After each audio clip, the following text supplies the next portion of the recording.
telling us about some discoveries she's made in music of our collections here. We're also very grateful to have our string players, Corine Brouwer on violin, Louise Campbell on viola, and Alex Johnston on cello. So we're so glad to have you all here today. So I'm going to shut up so Laura can do the talking. Enjoy. Thank you, Nola. Thank you all for being here. I really appreciate it. Today, I'm just going to present a little bit of information on some research that I've done for my dissertation for my doctorate, which I received last December. And it's a plethora of information, but the main idea is that we took a piece of manuscript from the archives and brought it to life, and we're going to play it for you today in who knows how long. 200 years, maybe never in America, but that's to be determined. So here is our manuscript, and I have these all over here afterwards if you'd like to take a look at them. We have the Quartetto by Schmittbaur, and the reason I came upon this is when it was time for me to work on this dissertation, I came in, and at any given moment as a flute player, you may be surrounded by two very well-known flute players themselves, Dr. Knaus and Mr. Philip Dunnigan.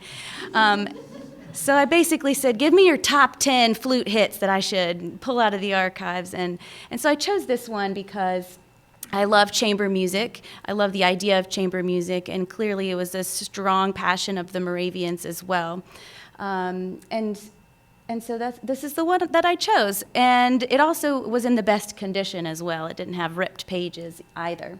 So one of my first questions is, who is Schmittbaur? Raise your hand if you've ever heard of Schmittbaur, other than you. So getting 3 degrees in music, I've never come across Schmittbaur before, and he cheated just because he helped me. So he was a German composer, conductor, musician, and turns out quite an important person in Germany. He was born in 1718 and died in 1809. We know that he started in the Rastatt court as a court musician. He was a violinist, and he was there for a very long time and gradually worked his way up to concertmaster, and then gradually worked his way up to music director of the Rastatt court, which meant he was conducting the orchestra. He was in charge of all the musical activities at the Rastatt court at that time. He then went to Karlsruhe, where he only stayed for about 3 years because he was concertmaster and wasn't music director. It was kind of a step down for him, and he wasn't quite happy in that position since he had been music director at his previous job. So he was there for just a few years. He went up to Cologne to be the music director of the Cologne Cathedral, and so he was in charge of all the musical activities that the Cologne Cathedral needed, whether that be that he was writing music, performing music, he was in charge of it, so that was a big job for him. He was also in charge of putting on public performances, public concerts in Cologne, not necessarily associated with the cathedral, which is an important aspect of the type of writing that he would have done. And I guess the people at Karlsruhe wanted him back, so he eventually went to Karlsruhe and was the music director this time. And at that time, it was Karl Friedrich who was the king, and he was known to be a flute player, and his wife, the queen, a harpsichordist. And at this point in Schmittbaur's career, he began writing a lot more for flute, since, his boss was a flute player, so that made sense. And if you have never heard of Schmittbaur, probably the number one thing we should know about him is he was really important to the glass harmonica. And this is an instrument that was invented by Benjamin Franklin. There's no segue to this. I'm sorry. It's just a random fact.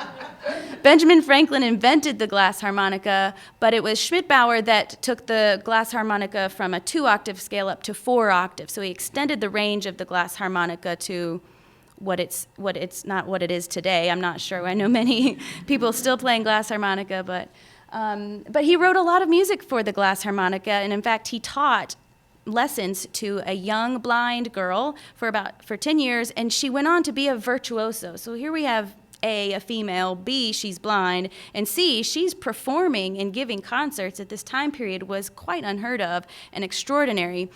She was able to play for Mozart, and Mozart, in his letters to his father, wrote that he had come across this young, blind, virtuosic glass harmonica player, and he began writing music for her as well. So it's an interesting connection even into Mozart.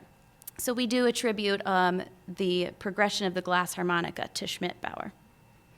So my next question, as I'm doing this research here, I've got some information on Schmittbaur, and that is to kind of verify this flute quartet, and did he write flute quartets, and are there any other flute quartets that exist? And there were several flute quartets, in fact. The most popular one, the one that's easiest to find even today, over here, the 6 quatuors, we generically call it Opus 1, just because there's a plethora of flute quartets, and the works list of Schmittbaur are all different and inconsistent, sometimes incorrect, and sometimes list only those 6 quartets. But this is the set of quartets that's been published the most.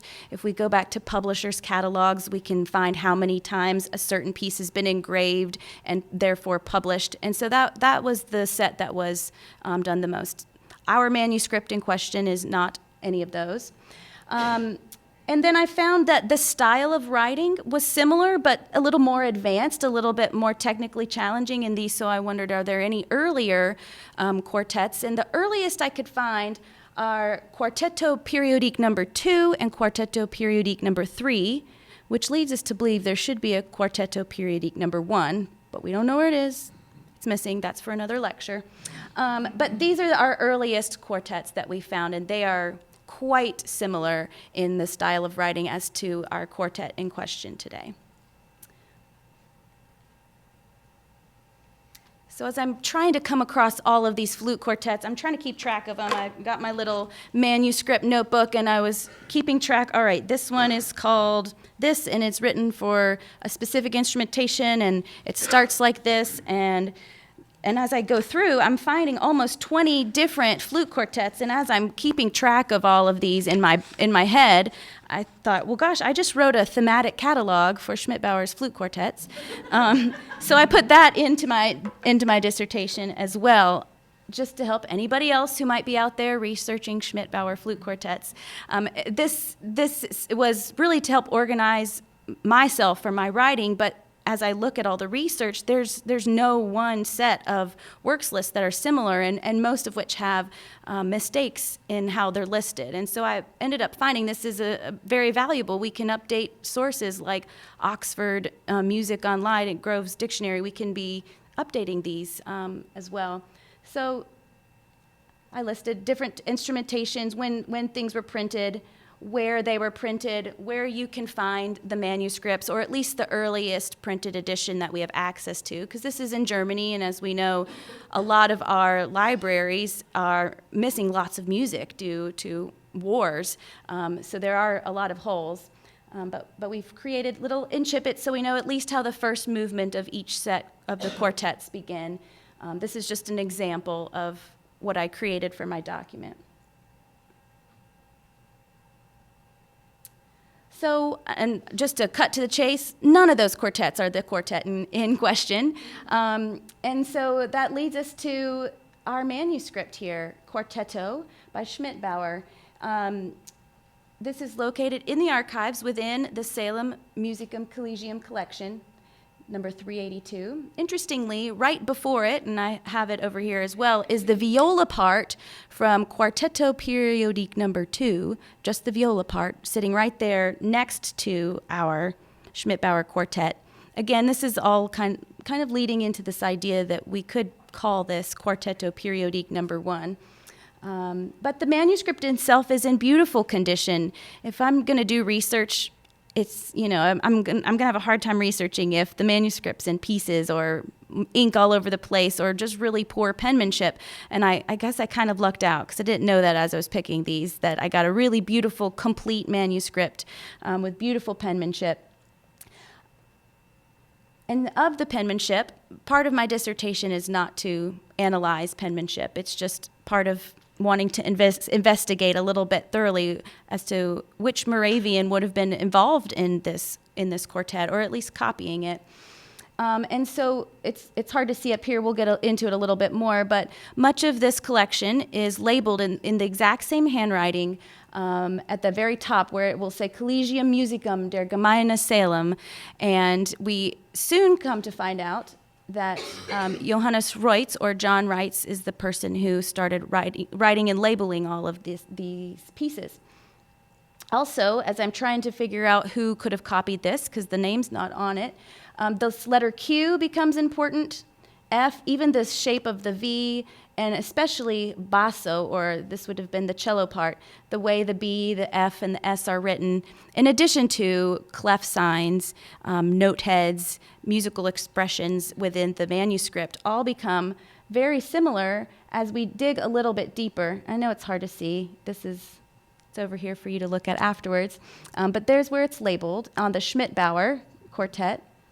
Over here we have a set of quartets by Giordani, and at the top we have the same inscription, but this time we have, oh, there it is, a little better. This time we have the initials JR, and again, this is one of those instances where I luck out and I have Dr. Knaus over there with me, and we can go through all of the important Moravians in music whose initials could possibly be JR, of which it could only have been Johannes Reutz.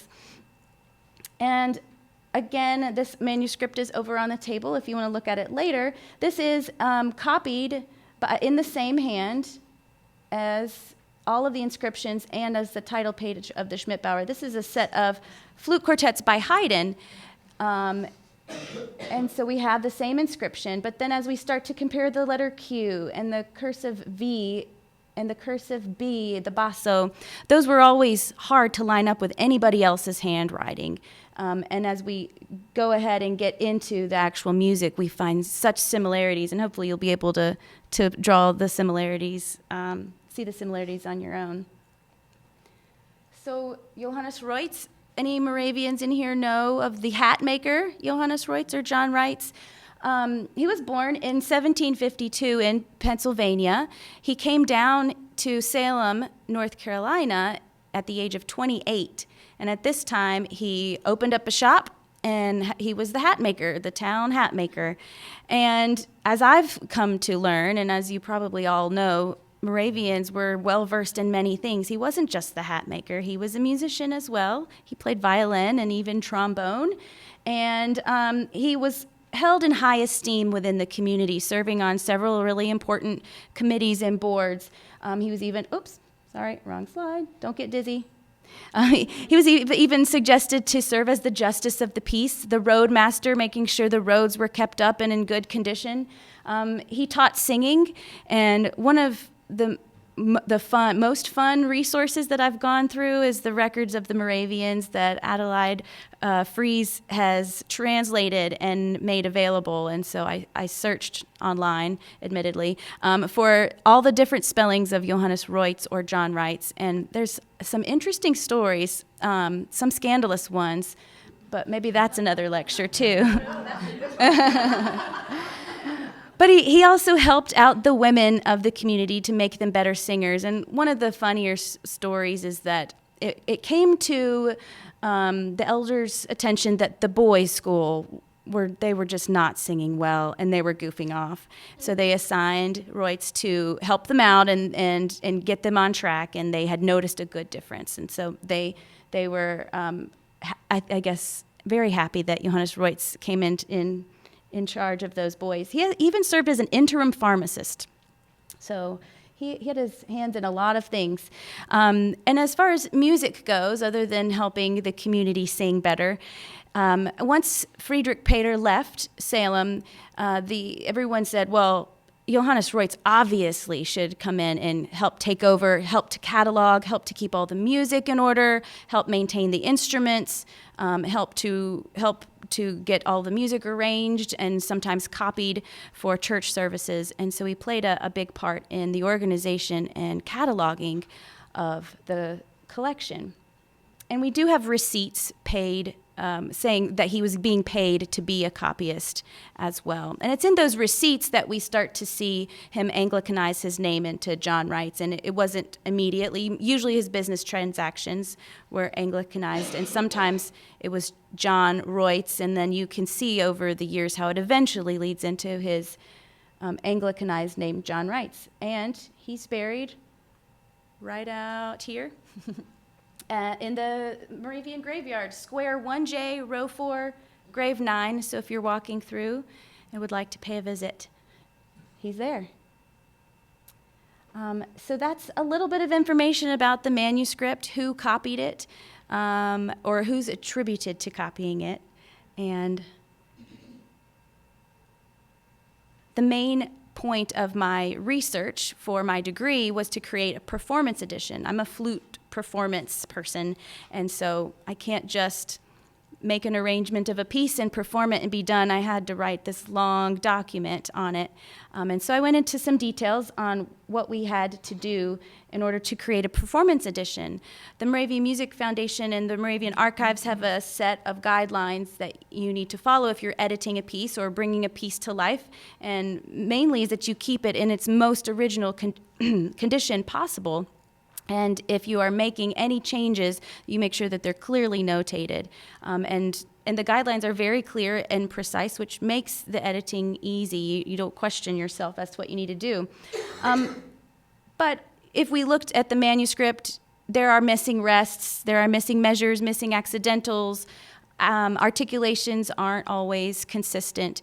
And so in order to perform this successfully, even if you could read it off the manuscript, you probably wouldn't have ended up at the same place at the same time. So there's no pencil markings in there telling us, correcting anything, or, telling the musician, or a musician telling him or herself, to do something differently, which tells us that somebody did not perform from this manuscript, which I think is an interesting detail to note. The manuscript is simply a title page and then a part for each of the instruments, so there's no score.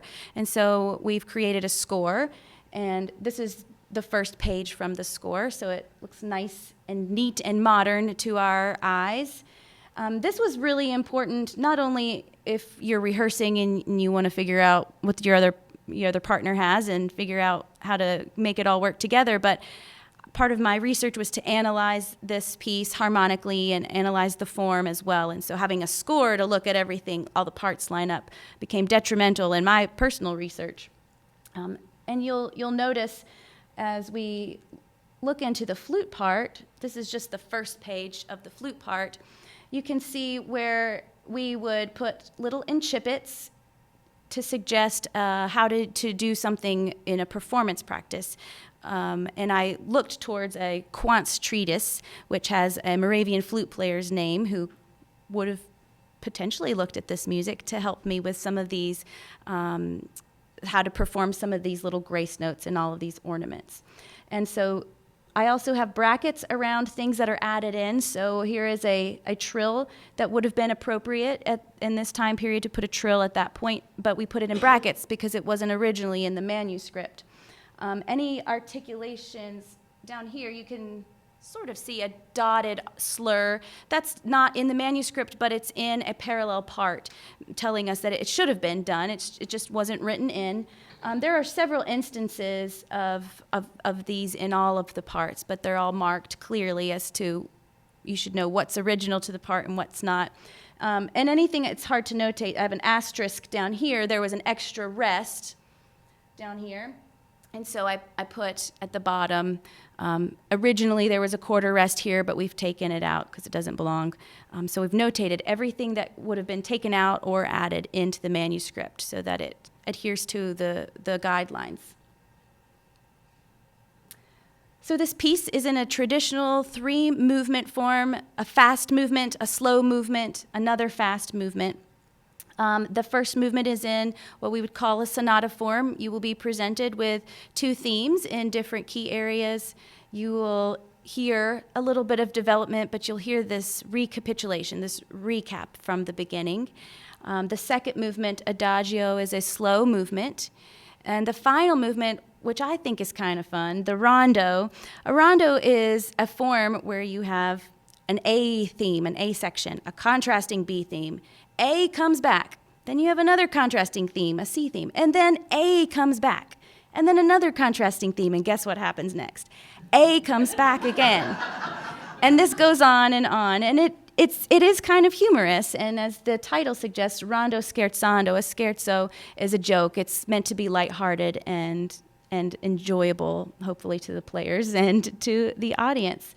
So we're going to finally, after all this talk, play this piece for you. This piece has never been played from this manuscript. We don't have any other manuscripts of this piece. There are no editions of this piece. So far as we know, this piece only exists downstairs in the archives. And so far as we know, it's not been performed, at least not in Salem, that we know of, and we know Moravians are fabulous record keepers. There were some instances in the early 1800s of public concerts where Schmittbaur's music was performed in Pennsylvania and in New York. It doesn't say what was performed. It just says a performance with this composer had happened. But this could be the first performance in over 200 years, or maybe the first in America. So let's hear it.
whatnot, but if you have any questions or want to take a gander of anything, yes. I have a question. I work here at the Yes. foundation and bringing the music online in our new catalog. And by some strange coincidence, I was working on these this morning. Yeah. It's in the air. Out of the box in Barbara's office to bring them up.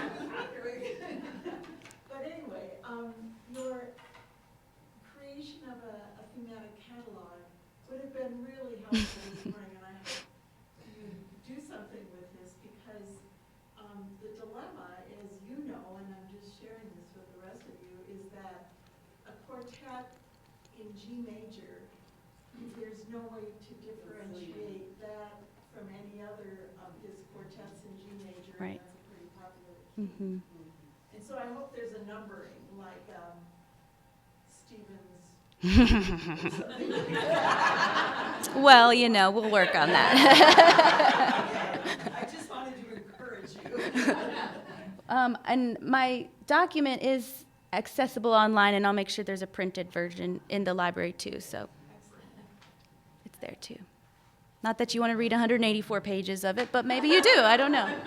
Yes, sir. I have a question. You, I guess, know what could help is if they were copying, then there was original on all these things. Where are the originals? I don't know where the original is. I have no idea where he copied it from or where it may have wandered off to. I mentioned a viola part that is a printed edition that is right next to this manuscript, and that's the Quartetto Periodique number 2. And so we know that they at least had that specific edition of that particular quartet. And this is where this little mystery of, we don't know where Quartetto Periodique number 1 is. It's my intention to pursue this one being this anomaly missing quartet. So we at least have a printed first edition of the viola part from Quartetto number 2, of which the full thing is located in this library in Spain. But, yeah, they never took their parts home. They're all missing. That's why we have the viola part. That is a continuing mystery for us on a lot of our, particularly our instrumental music. Yeah, the Bishop Hurst, his vocal music copy, we've got correspondence where he borrowed it from other composers. But the instrumental pieces that are hand copied, we don't know the sources for a lot of them. For most of them, we don't have a clue. Did Bethlehem and Winston-Salem copy back from each other? They may have, but these don't exist. This one doesn't exist in Bethlehem. Yeah, I emailed her. She had nothing. Yep. Anything else?